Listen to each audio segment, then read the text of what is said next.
আসসালামু আলাইকুম। এখন আমরা এরকম একটা লিস্ট সলভ করব। এটা মূলত অ্যাডভান্সের মধ্যে পড়ে।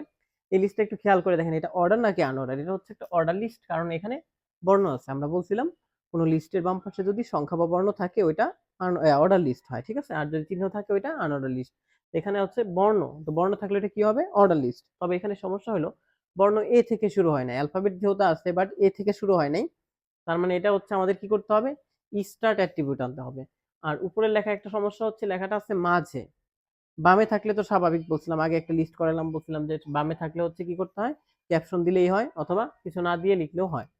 আর মাঝে থাকলে আপনার অবশ্যই অ্যালাইন সেন্টার অথবা সেন্টার ট্যাগ আনতে হবে। আমি এটা জাস্ট কোড করি, তাহলে বুঝবেন খুব সহজেই। কোড শুরু করি। সর্বপ্রথম এইচটিএমএল করার জন্য আমাদের লাগে হচ্ছে ডক টাইপ। ডক টাইপের পরে লিখবো হচ্ছে এইচটিএমএল। এইচটিএমএল বলছিলাম ছোট বড় কোনো বিষয় না, কোনো কোনো সময় বড়, কোনো কোনো সময় ছোট লেখা হয়, যদিও সমস্যা নেই। চাইলে ছোটও লিখতে পারেন, ঠিক আছে? এইগুলা চাইলে ছোট অক্ষরে লিখলেও সমস্যা নাই। লিখতে পারি হচ্ছে HTML, ঠিক আছে? এরপর হচ্ছে আমরা লিখবো HTML, তারপরে হেড, এরপর হচ্ছে আমাদের টাইটেল।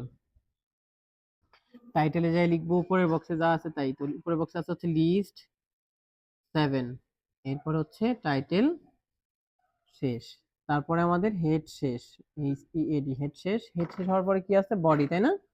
তো বডিতে কি আছে? বডিতে সর্বপ্রথম আছে হ্যালো লেখা, এবং লেখাটা আছে টোটালি মাঝখানে। তো যদি এরকম বক্সের মাঝখানে, মাঝখানে বুঝছি তো এই দিক থেকে এই দিক থেকে বিবেচনা করলে লেখাটা যদি মাঝে হয় সেক্ষেত্রে এটা কি হবে?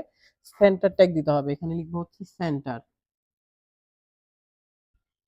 CENTER। সেন্টার ট্যাগ লেখার পরে হচ্ছে হ্যালো লিখবো, ঠিক আছে?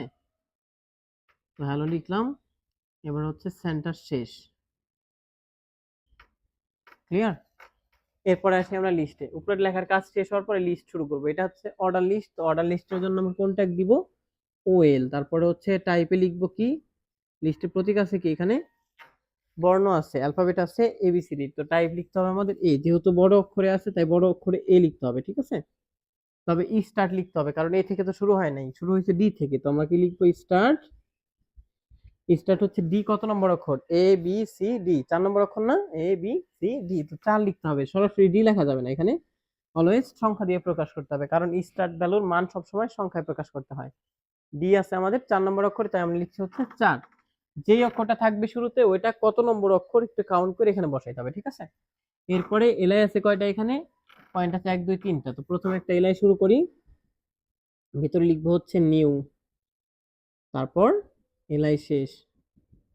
এরপরে এলআইতে কি আছে? ইনক। তো এলআই শেষ। এরপরে এলআই শুরু করব, ভিতরে আছে হচ্ছে ফর্মুলা।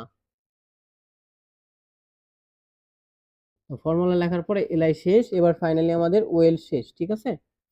তারপর বডি শেষ, দেন হলো এইচটিএমএল শেষ, ঠিক আছে? তো এবার ক্লিয়ার আশা করি। আমি আরেকবার বুঝাই দিই। এই লেখাটা মাঝে আছিল, তাই হচ্ছে আমরা সেন্টার ট্যাগ দিছি, তারপর লিখছি, তারপর আবার সেন্টার শেষ করছি। লিস্টটা ছিল অর্ডার লিস্ট, তো ওয়েল শুরু করছি। টাইপ ছিল হচ্ছে অ্যালফাবেট, তাই আমরা হচ্ছে এ দিছি। কিন্তু শুরু আছিল ডি থেকে। ডি কত নম্বর অক্ষর? স্টার্টের ভিতরে এটা বসাইছি।